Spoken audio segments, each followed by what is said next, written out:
আসসালামু আলাইকুম প্রিয় দর্শক, আপনাদের সকলকে আমন্ত্রণ জানাচ্ছি। বৈষম্য বিরোধী আর এনসিপি নেতাদের চাঁদাবাজির ভিডিও গণমাধ্যম এবং সামাজিক মাধ্যমে এখন ভাইরাল। রাজধানীতে আওয়ামী লীগের সাবেক এমপি শাম্মী আহমেদের বাসায় গিয়ে 10 লাখ টাকার চাঁদা নিয়েছিল 5 বৈষম্য বিরোধী নেতা। এদের মধ্যে একজন আবার অন্তর্বর্তী সরকার গঠিত পুলিশ সংস্কার কমিটির সদস্য। সরকার সমর্থক কিংস পার্টি এনসিপির বিটিং বলে পরিচিত এই বৈষম্য বিরোধী নেতাদের চাঁদাবাজির খবর এতদিন নিয়মিত বিরোধীতে গণমাধ্যমে আসলেও সরকার বরাবরই থাকে চুপ। সরকারের একটি গোয়েন্দা সংস্থা এর মধ্যে বৈষম্য বিরোধী ও এনসিপি নেতাদের দেশব্যাপী চাঁদাবাজির তথ্য সংগ্রহ করে সরকারকে রিপোর্টও দিয়েছে। সেই রিপোর্টের তথ্য অনুযায়ী বৈষম্য বিরোধী ও এনসিপি নেতাদের চাঁদাবাজি থেকে পুলিশ, সেনাবাহিনীও বাদ যাচ্ছে না। গ্রামের স্কুল শিক্ষক, এমনকি কৃষকের কাছ থেকেও তারা চাঁদা নিচ্ছে। আর স্থানীয় আওয়ামী লীগ নেতা হলে চাঁদা না দিলে মবের ভয় দেখে গ্রেফতার করানো হয়। দু একটি ঘটনা মিডিয়াতে আসলে সংগঠন দুটি থেকে জড়িতদের বিরুদ্ধে লোক দেখানোর শোকজ নোটিশ দেওয়া হয়। এমনকি পুলিশ গ্রেফতার করলেও অদৃশ্য হাতের ইশারায় তাদেরকে ছেড়ে দিতে বাধ্য হয়। এমনকি চাঁদাবাজির জন্য রাজধানীতে তারা টর্চার সেলও খুলে বসেছে।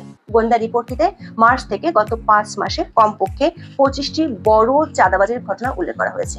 এই 5 মাসের সংগঠন দুটির নেতারা কমপক্ষে 2000 কোটি টাকা চাঁদাবাজির মাধ্যমে হাতিয়ে নিয়েছে। রাজধানী ঢাকার বাইরে চট্টগ্রাম, রংপুর, সাতক্ষীরা, বরিশাল ও খুলনায় এনসিপি এবং বৈষম্য বিরোধী নেতারা বেশি চাঁদাবাজি করছে বলে অভিযোগ করা হয়েছে রিপোর্টটিতে। সরকারি সংস্থাগুলোর আশঙ্কা, এমন অবস্থা চলতে থাকলে ডক্টর ইউনূসের নিয়োগকর্তা বলে পরিচিত এনসিপি ও তাদের অনুসারীরা দেশের সবচেয়ে বড় চাঁদাবাজ দলে পরিণত হতে পারে। রাজধানীর গুলশানে সংরক্ষিত নারী আসনের সাবেক সংসদ সদস্য শাম্মী আহমেদের বাসায় গিয়ে 50 লাখ টাকা চাঁদা চেয়েছিল বৈষম্য বিরোধী ছাত্র আন্দোলনের 3 ও গণতান্ত্রিক ছাত্র সংসদের 1 নেতা সহ মোট 5 জন। সামাজিক মাধ্যমে ভিডিও ভাইরাল হওয়ার পর পুলিশ তাদের গ্রেফতার করে 7 দিনের রিমান্ড নিয়েছে। এরা হলেন বৈষম্য বিরোধী ছাত্র আন্দোলনের ঢাকা মহানগর আহ্বায়ক ইব্রাহিম হোসেন মুন্না, সদস্য মোহাম্মদ সাকা দাউন, সিয়াম ও সাদাব, গণতান্ত্রিক ছাত্র সংসদের কেন্দ্রীয় কমিটির সদস্য আব্দুর রাজ্জাক রিয়াদ। এদের মধ্যে রিয়াদ স্বরাষ্ট্র মন্ত্রণালয়ের ছাত্র প্রতিনিধি, মন্ত্রণালয়ের সরকারি কমিশন সদস্য ছিলেন তিনি। আটকের পর এই 5 জনকে তাদের সংগঠন থেকে বহিষ্কার করা হয়েছে। মুখ রক্ষার জন্য বৈষম্য বিরোধী ছাত্র আন্দোলনের কেন্দ্রীয় কমিটি ছাড়া বাকি সব কমিটি বাতিল করা হয়েছে। অবশ্য এতদিন যে মব তৈরি করে চাঁদাবাজি করা হচ্ছিল, 27 জুলাই আদালতে চাঁদাবাজরাই সেই মবের শিকার হয়েছে। সেখানে অবশ্য আওয়ামী লীগের কেউ ছিল না, ছিল বিএনপি পন্থী লোকজন। দর্শক, গত বছর কোটা সংস্কার আন্দোলনের সময় গঠিত হয়েছিল বৈষম্য বিরোধী ছাত্র আন্দোলন। এর নেতারা এনসিপি নামে নতুন রাজনৈতিক দল গঠন করে। সরকারের পৃষ্ঠপোষকতায় যারা গত কয়েক মাস ধরে নিজেদের প্রচার কাজ চালিয়ে যাচ্ছে। বৈষম্য বিরোধীদের মধ্যে যারা এখনো ছাত্র, তাদের একটি গ্রুপ এনসিপির ছাত্র সংগঠন বাকসাস গঠন করে। তখন ধীরে ধীরে স্থবির হয়ে যায় বৈষম্য বিরোধী ছাত্র আন্দোলন। দলীয় কোন্দলের কারণে উমামা ফাতেমার নেতৃত্বে বাম ঘনার একটি বিশাল গ্রুপ বেরিয়ে যায়। পরে বৈষম্য বিরোধী নতুন কমিটি হয়, মূলত এনসিপির ছত্রছায়ায় পরিচালিত হয় বাকসাস আর বৈষম্য বিরোধী ছাত্র আন্দোলন। বিবিসি বাংলার খবরে বলা হয়েছে, সমন্বয় পরিচয় এই 3 সংগঠনের ব্যানারে চাঁদাবাজি এখন ওপেন সিক্রেট। তাই প্রশ্নের মুখে এনসিপি আর তার 2 ভ্রাতুষ্পুত্র। দর্শক, সরকার একটি গোয়েন্দা সংস্থা এই 3টি সংগঠন সম্পর্কে সরকারকে কয়েকদিন আগে এক রিপোর্টের মাধ্যমে সতর্ক করেছে। প্রতিবেদনটিতে উঠে এসেছে বৈষম্য বিরোধী ও এনসিপির চাঁদাবাজির নানা কাহিনী। রিপোর্টটিতে বলা হয়েছে, এদের চাঁদাবাজি এমন পর্যায়ে গিয়ে পৌঁছেছে যা থেকে সেনাবাহিনীর গাড়ি, পুলিশের মেলা, গ্রামের শিক্ষক, এমনকি কৃষক কেউ বাদ যাচ্ছে না। এনসিপি নেতাদের চাঁদাবাজি থেকে যে সরকারি সংস্থাগুলো বাদ যাচ্ছে না, তা কয়েকটি ঘটনা তুলে ধরলেই পরিষ্কার হয়ে যাবে। খুলনায় পুলিশের উদ্যোগে একটি মেলার জন্য 10 লাখ টাকা চাঁদা চেয়েছিল স্থানীয় বৈষম্য বিরোধী নেতারা। 3 লাখ টাকা আদায় করেছে, কিন্তু আবারও চাঁদা দাবি করলে 1 মিনিট 36 সেকেন্ডের একটি অডিও ক্লিপ ভাইরাল করে দেয় মেলার আয়োজকরা। ক্লিপে আয়োজক মন্টু মিয়াকে বলতে শোনা যায়, আমার কাছে 2 লাখ টাকা রেডি আছে। উত্তরে আজাদ বলেন, আমি পারবো সবাইকে ঠান্ডা করতে যদি 10 লাখ টাকা দেন, কেউ ঘুরেও তাকাবে না। অবস্থা বেগতিক দেখে 7 জুলাই তানভীর ও আজাদকে শোকজ করেছে বৈষম্য বিরোধীদের কেন্দ্রীয় কমিটি। কিন্তু এর পরদিনই তারা আবার চাঁদাবাজিতে নামে। 24 জুলাই ঝিনাইদহের মহেশপুরে বৈষম্য বিরোধী 2 নেতা হাতে নাতে চাঁদাবাজির সময় আটক হয় স্থানীয় জনতার হাতে। গত 30 মে দিনাজপুরের পার্বতীপুরে চাঁদার জন্য পণ্যবাহী ট্রাক আটক করে এনসিপি নেতা তারিকুল ইসলাম। কিন্তু তিনি জানতেন না ট্রাকটি ছিল সেনা কল্যাণ সংস্থা। সেনাবাহিনীর সদস্যরা তখন তাকে হাতে নাতে গ্রেফতার করে। তাকে ছাড়ানোর জন্য ঢাকার মন্ত্রীপাড়া থেকেও ফোন যায়। এনসিপি নেতাদের চাঁদাবাজি থেকে বাদ পড়েনি কৃষকও। বৈষম্য বিরোধী ছাত্র আন্দোলনের কুমিল্লা জেলা শাখার সদস্য, বুড়িচং উপজেলা এনসিপির সদস্য নিহাজ সিদ্দিকী ও সমন্বয়ক কামরুজ্জামান পিয়াস কৃষকের কাছ থেকে চাঁদা নিচ্ছেন, এমন খবর বেরিয়েছে গত 1 জুলাই। গোয়েন্দা রিপোর্ট অনুযায়ী দেশব্যাপী এনসিপি নেতাদের চাঁদাবাজি ব্যাপক হারে বাড়তে থাকে গত রমজান থেকে। সে সময় ইফতার পার্টি নামে ব্যাপক হারে সারা দেশে চাঁদাবাজি শুরু করে দলটি। মব সন্ত্রাসের ভয়ে ব্যবসায়ীদের তখন থেকে নীরব চাঁদাবাজি সহ্য করতে হচ্ছে। গত মার্চে জাতীয় নাগরিক পার্টি বা এনসিপির ব্যানারে ইফতার পার্টির জন্য খুলনায় কয়রা উপজেলা বৈষম্যবিরোধী ছাত্র আন্দোলনের আহ্বায়ক গোলাম রাব্বানীর নেতৃত্বে ব্যাপক চাঁদাবাজি পত্রিকার হেডলাইন হয়েছিল। অথচ তখন কয়রাতে এনসিপির কোনো কমিটি ছিল না। গোয়েন্দা প্রতিবেদনে বলা হয়েছে, এনসিপি ও বৈষম্যবিরোধী চাঁদাবাজি মার্চ থেকে কমপক্ষে 10টি অডিও ভিডিও ক্লিপ সামাজিক মাধ্যমে ভাইরাল হয়েছে। মার্চে রংপুরের হাজিরহাট এলাকায় গ্রিন সিটি ইকো পার্ক নির্মাণ প্রকল্পের এক কর্মকর্তার কাছে 1 লাখ টাকা দর কষাকষির ভিডিও ফাঁসায়। ওই ঘটনায় অভিযুক্ত নাহিদ হাসান খন্দকারকে বৈষম্যবিরোধী ছাত্র আন্দোলনের পক্ষ থেকে কারণ দর্শানোর নোটিশ দিলেও তাকে গ্রেফতার করতে দেয়নি সেই অদৃশ্য হাত। 21 মে মানিকগঞ্জে সংগঠনটির 2 নেতাকে পুলিশ গ্রেফতার করে চাঁদাবাজির জন্য। 15 মে খুলনায় সংগঠনটির 8 জনকে একই অভিযোগে গ্রেফতার করে পুলিশ। গত 7 মার্চ রাজধানীর কলাবাগান থানা এলাকায় একটি ব্যবসা প্রতিষ্ঠানে চাঁদাবাজি ও ভাঙচুরের অভিযোগে বৈষম্যবিরোধী ছাত্র আন্দোলনের আহ্বায়ক সালাউদ্দিন সালমান সহ 14 জনকে গ্রেফতার করেছিল যৌথ বাহিনী।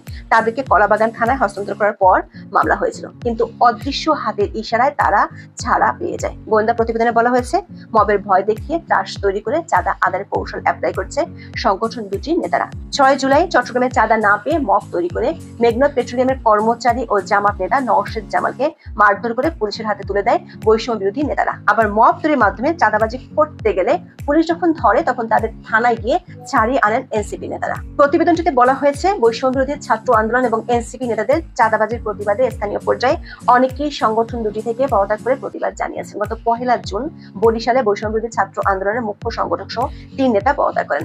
তারা সংগঠনের অন্যদের বিরুদ্ধে চাঁদাবাজি ও মব সৃষ্টির অভিযোগ করেন। রংপুর, কুড়িগ্রামে বৈষম্য বিরোধীদের চাঁদাবাজি এতটা বেড়েছে যে স্থানীয় প্রশাসন এ নিয়ে কয়েক দফা সরকারের কাছে রিপোর্ট পাঠিয়েছে। গত 18 মে একযোগে সংগঠনটি রংপুর জেলার 16 নেতা পদত্যাগ করেন। পদত্যাগ করা নেতাদের অভিযোগ, কমিটির কয়েকজন শীর্ষ নেতা চাঁদাবাজি, টেন্ডারবাজি, নিয়োগ বাণিজ্য সহ নানা অনিয়ম দুর্নীতিতে জড়িয়ে পড়েছেন। তারা কোটি টাকা হাতিয়ে নিয়েছেন, আর সে টাকার ভাগ নিয়মিত চলে যায় এনসিপি ঢাকার শীর্ষ নেতাদের কাছে। বৈষম্যবিরোধী ছাত্র আন্দোলন রংপুর মহানগর কমিটির মুখপাত্রকে গত 8 মার্চ সাময়িক বহিষ্কার করা হয়েছিল। তিনি নিয়মিত বালুমহালে গিয়ে মাসোহারা তুলতেন। চাঁদাবাজির দূরত্ব এতটা বেড়েছে যে বৈষম্যবিরোধীদের রংপুর ও কুড়িগ্রাম কমিটি বাতিল করতে হয়েছে। চাঁদা না দিলে শুধু মব নয়, শায়েস্তা করার জন্য টর্চার সেল খুলে বসেছে সংগঠন দুটির নেতারা। গত জুনের মাঝামাঝিতে সংগঠনটির মিরপুর অফিসটি যে টর্চার সেল হিসেবে ব্যবহৃত হচ্ছে সেটির ভিডিও সামাজিক মাধ্যমে ভাইরাল হয়েছে।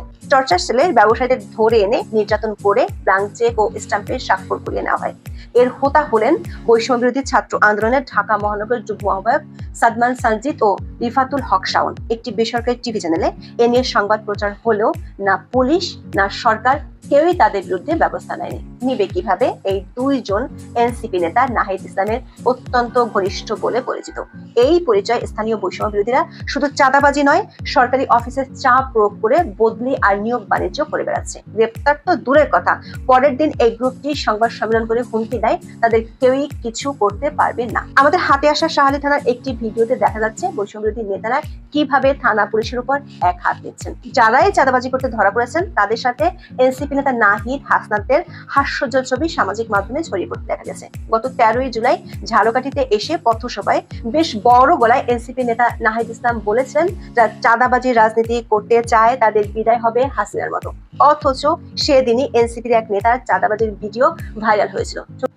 ভাইরাল ভিডিওতে এনসিপির যে নেতাকে দেখা যাচ্ছে তিনি হলেন কেন্দ্রীয় সদস্য ইমামুর রশিদ ইমন। তিনি একজন নারীর কাছ থেকে 7 লাখ টাকা নিচ্ছিলেন, বিনিময়ে সেই নারীকে প্রজেক্ট বাগিয়ে দেওয়ার প্রতিশ্রুতি দিয়েছেন। অবশ্য এনসিপি নেতারা এটাকে চাঁদাবাজি বলতে নারাজ। তাদের ভাষায় এটি পার্টি ফান্ডে অনুদান। ভুক্তভোগী ক্ষুদ্র উদ্যোক্তা ওই নারী জানিয়েছেন, বিভিন্ন প্রজেক্টের কাজ দেওয়ার আশ্বাসে তিনি জাতীয় নাগরিক পার্টিকে বিভিন্ন সময় প্রায় 48 লাখ টাকা চাঁদা দিয়েছেন, কিন্তু পরবর্তীতে তাকে কোনো কাজ বা প্রজেক্ট কিছুই দেওয়া হয়নি।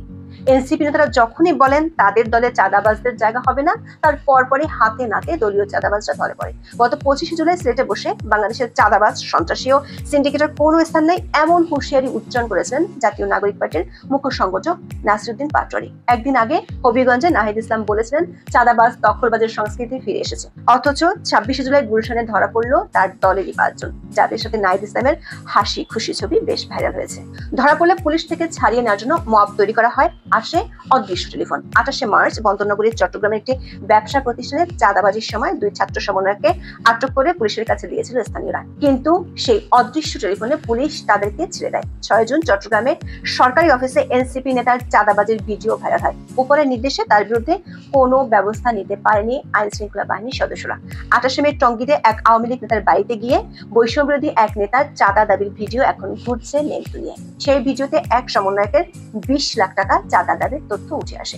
দর্শক, আপনাদের হয়তো মনে আছে এই টঙ্গী গাজীপুরে ডেভিল হান্ট অভিযান শুরু করেছিল পুলিশ। বলা হয়েছিল আওয়ামী লীগের সন্ত্রাসীদের ধরতে এই অভিযান, কিন্তু পুলিশের সূত্রগুলো বলছে চাঁদা না পেয়ে পুলিশকে দিয়ে তখন শায়েস্তা করার জন্যই স্বরাষ্ট্র উপদেষ্টার উপর চাপ প্রয়োগ করে ওই অভিযান চালু করেছিল বৈষম্যবিরোধী নেতারা। আর ঢাকা থেকে তার নেতৃত্ব দিয়েছিল এনসিপির এক শীর্ষ নেতা। দর্শক, এই বিষয়টির প্রতি নিজের ফেসবুক পোস্টে ইঙ্গিত দিয়েছেন বৈষম্যবিরোধীর এক সময়কার কর্ণধার উমামা ফাতেমা। পোস্টে তিনি লেখেন, এই চাঁদাবাজির খবর দেখে আশেপাশের সবাই এত অবাক হওয়ার ভান করছেন, বিষয়টা কিছুটা হাস্যকর বটে। বলতে হবে এই প্রথম কোনো চাঁদাবাজি ধরতে গিয়ে তারা পুলিশের হাতে ধরা খেল। ঠিক মতো খোঁজ নিলে বুঝবেন এদের শেকড় অনেক গভীরে। তিনি লিখেছেন, এই ছেলেগুলোকে তো নেতাদের পেছনে প্রোটোকল দিতে দেখা গেছে এতদিন যাবত। সচিবালয় থেকে শুরু করে মিছিল, মিটিং, মারামারি সব জায়গাতেই সমন্বয়কদের ডান হাত বাম হাত হিসেবে নির্বিঘ্নে প্রোটোকল দিয়ে গেছে। গুলশান বওয়ানি গ্যাং কালচারের অজস্র অভিযোগ অভ্যন্তরীণভাবে তাদের বিরুদ্ধে ছিল। দর্শক, এনসিপি নেতারা তো এতদিন নিজেরাই চাঁদাবাজির বিরুদ্ধে কথা বলেছেন। ঠিক একদিন আগে গলা ফাটিয়েছেন হাসনাত আব্দুল্লাহ, কিন্তু একদিকে গলা ফাটালেও অন্যদিকে চাঁদাবাজির স্বর্গ গড়ে তুলেছেন নিজেদেরই ছত্রছায়ায়। আবার শুনানির সময় রাষ্ট্রপক্ষের আইনজীবী আদালতে বলেছেন, গত বছর 5 আগস্টের পর থেকে এই চাঁদাবাজরা ধানমন্ডি, গুলশান, বওয়ানি এলাকায় আওয়ামী লীগের বাসা খুঁজে খুঁজে চাঁদাবাজি করে। এমনকি পালিয়ে যাওয়া আওয়ামী লীগের নেতার বাসায় গিয়েও তারা চাঁদাবাজি করে। প্রশ্ন হলো, অধ্যাপক ইউনূস তার এই নিয়োগকর্তাদের নিয়ে এখন কি করবেন?